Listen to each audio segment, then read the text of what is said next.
जय मां विंध्यवासिनी, हर हर महादेव। आप सभी का स्वागत है हमारे यूट्यूब परिवार में। आज का जो विषय है सामान्य विषयों से थोड़ा भिन्न है, अलग है। साधक परिवार के लोग, विशेष करके ऐसे लोग जो भगत वाल में जाना चाहते हैं, कुछ सिद्धियां प्राप्त करना चाहते हैं, और आज के समय में तो विशेष रूप से बूझा प्राप्त कर लेना, किसी व्यक्ति के विषय में बिना कुछ पूछे सब कुछ जान लेना, यही सिद्धि का पर्याय बन चुका है। वशीकृत कर लेना, किसी को अपने ओर आकर्षित कर लेना, अपने इच्छा अनुकूल चला देना, इन्हीं सभी चीज़ों को सिद्धि का पर्याय मान लिया गया है। और इसमें भी सबसे अधिक कोई आकर्षण का केंद्र बना है तो वह रहा है कि किसी भी व्यक्ति के विषय में विषयों को जान लेना, उसके विषय में सारी जानकारी प्राप्त कर लेना बिना उससे पूछे। इसके कारण बहुत सारे लोग कुछ ऐसे कृत्य कर देते हैं जो कि आने वाले समय भविष्य के लिए उनके लिए काफ़ी कठिनकारी हो जाता है, उनके वंशजों के लिए काफ़ी अधिक कष्टकारी हो जाता है। इसी विषय से संबंधित आज का यह वीडियो है, जिसमें कि हम बात करेंगे कि जब कोई व्यक्ति सिद्धियों को प्राप्त करना चाहता है, तंत्र विद्या इत्यादि की सिद्धि करने जाता है, अथवा भगतवाल ग्रामीण क्षेत्र से भी अगर सिद्धि करता है उस प्रकार की शक्तियों को, तो उसमें जब अपने पितरों को कोई सिद्ध कर लेता है, पितरों के माध्यम से जब वह बूझा पूछा लेना आरंभ कर देता है, अपने पितृ शक्तियों को कहीं भेज करके कोई कर्म काम इत्यादि, तंत्र संबंधित काम इत्यादि करवाने लगता है, भोग पे चलाने लगता है, तो ऐसी अवस्था में क्या होता है, उस साधक की क्या गति होती है, उस पितृ संबंधित शक्ति की क्या गति होती है, उनका भविष्य कैसे कहाँ जाता है, इस विषय में पूर्ण रूप से चर्चा करेंगे। इससे पहले आप सभी से निवेदन है, कृपया चैनल को आप सभी सब्सक्राइब करें, वीडियो को लाइक करें, आपके कोई प्रश्न हो तो कमेंट करें। वीडियो के डिस्क्रिप्शन में लिंक्स दिए हुए हैं, उनके माध्यम से आप अलग अलग माध्यमों से हमसे जुड़ सकते हैं, बातचीत भी कर सकते हैं। सबसे पहले इस विषय को समझ लीजिए कि पितृ आपके अपने कुल के वैसे व्यक्ति ही होते हैं जो कि कभी न कभी आपके लिए माध्यम बने हैं। आप उनके कारण ही इस पृथ्वी पर जन्म लिए हैं, इसलिए कुछ न कुछ ऋण जो है आपके ऊपर है। और ऋण के होते हुए जब आप, इसीलिए जो एक सही साधक होता है वो कभी भी यह दिशा निर्देश नहीं देता, वो हमेशा मना करता है कि आप अपने पितरों को सिद्ध करें, जागृत करें और उनको लेकर के भगतवाल में चलाएं। लेकिन चूंकि दो प्रकार से, एक यूट्यूब पे भी लोगों को व्यूज चाहिए, उससे अर्निंग करनी है, तो इसलिए भी लोग इस प्रकार के वीडियोस बना करके ऐसे बातों को बढ़ावा देते हैं कि भाई आप इस प्रकार के कृत्य को कर सकते हैं। मंत्र को भी प्रचलन है। देखिए, भगतवाल में होता है यह चीज़, इससे कोई इनकार नहीं है। जो साधक होते हैं, जिनको इस प्रकार के कार्य करने होते हैं, अपने ही कुल के पितरों को सिद्ध भी करते हैं, प्रत्यक्ष भी करते हैं और उनके माध्यम से बहुत सारे कार्यों को भी करवाते हैं।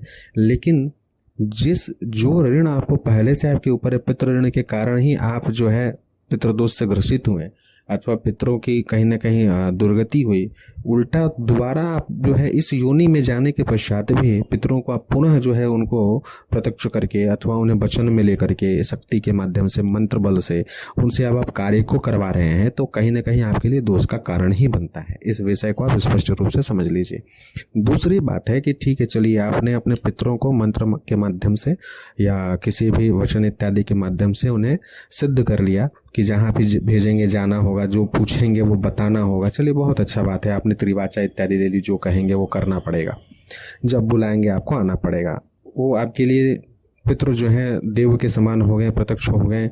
लेकिन कितना भी है तो योनि तो उनको पितृ का प्राप्त है, जो क्रियाएं हैं वो पितरों से संबंधित है। और जब आप इस प्रकार से, चाहे वो पितृ हो या ऊत हो अथवा जुझार हो, आपके इन तीनों तरीकों में, तीनों जो इनका ये बताया गया है, प्रकार बताया गया है, तीनों प्रकार, चारों प्रकार में से किसी भी प्रकार के हों, लेकिन है तो मूल में पितृ ही।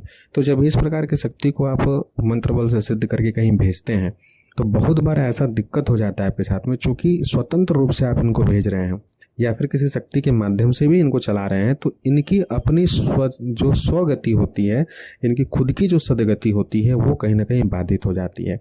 अब जिस शक्ति को आगे सदगति करवा करके उनको मुक्त करना था, इससे अब उनको आप बांध दिए भोग में, उनको बांध दिए आप कहीं ना कहीं किसी प्रकार के मोह में।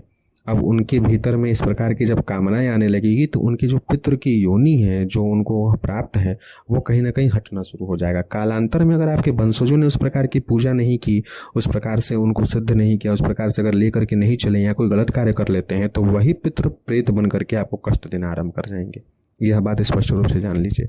दूसरी बात है कि जब कभी भी वो तंत्र में आप उनको मंत्र विद्या से कहीं भेज रहे हैं, किसी जानकारी को लेने के लिए वो जा रहे हैं किसी अन्य व्यक्ति के घर में, अगर वहाँ पर भी कोई जानकार व्यक्ति हुआ, उसे पता चला कि अच्छा ये जासूसी करने आया है, पता लगाने आया है, बुझा लेने आया है, उनको जानकारी हुआ, उन्होंने अपनी मंत्र विद्या से अगर बांध दिया तो फिर आपकी दुर्गति निश्चित है। अगर उन्होंने वहाँ मंत्र विद्या से बांध दिया तो उनको तो कष्ट होगा ही, उसको बांध कर को तो रख ही लेंगे।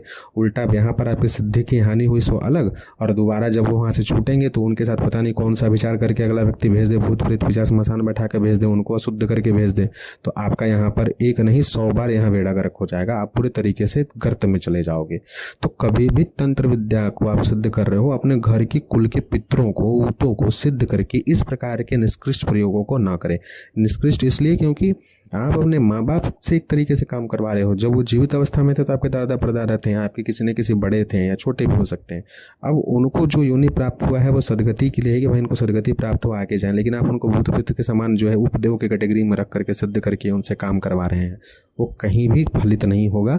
ऐसे भी आपको दोष लगेगा, और जो इसका जो टेक्निकल चीज़ है जो कि आपको सामने रखे हैं, यह भी अगर ऐसा कभी घटित हो गया तो आपको दिक्कत हो जाएगा। इनके माध्यम से कभी भी दरबार नहीं चलाना चाहिए। आजकल लोग खोल करके चला रहे हैं, लेकिन वास्तविकता कुछ ना कुछ और होता है। पितृ बोल करके वो पिचास खेल रहे होते हैं, भेजते भी पिचास प्रेत ही हैं, लेकिन आपको बोलेंगे कि मैंने पितृ रखा है, आप भी अपने पितृ को सिद्ध कीजिए। देखिए, अपने जो होशियार व्यक्ति होगा वो कभी भी अपने कुल के पितरों को सिद्ध नहीं करेगा। आपको क्या बोल रहा है, आप क्या समझ रहे हैं, सोच रहे हैं, वो बात अलग है।